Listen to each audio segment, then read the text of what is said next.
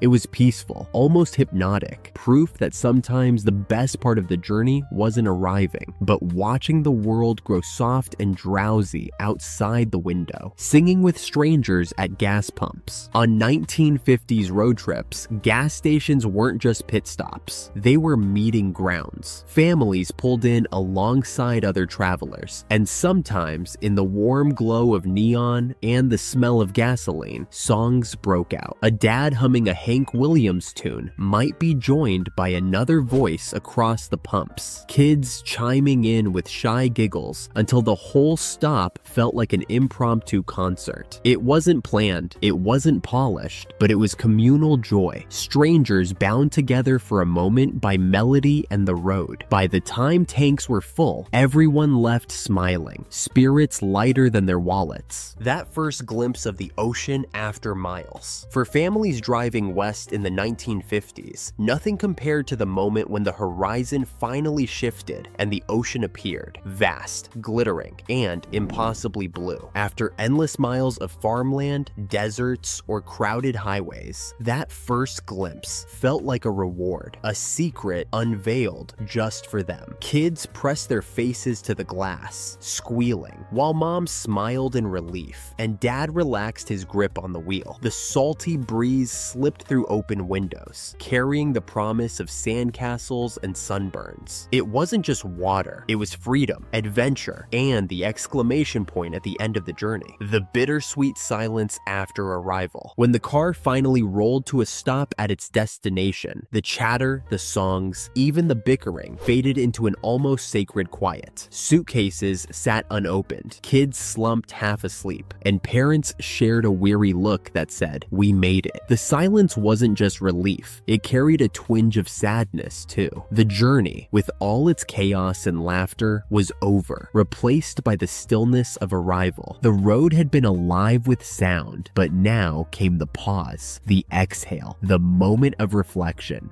Bittersweet and beautiful, that hush was the true punctuation mark of every 1950s road trip. And there you have it, 100 forgotten treasures from the golden age of 1950s road trips. From wax paper fried chicken to neon vacancy signs, each little memory reminds us that the journey was just as magical as the destination. If these stories sparked a smile, or maybe a memory from your own family trips, go ahead and hit that like button. Share this with a fellow traveler, and don't forget to subscribe for more nostalgic journeys down memory lane. After all, the road never really ends. It just invites us along for the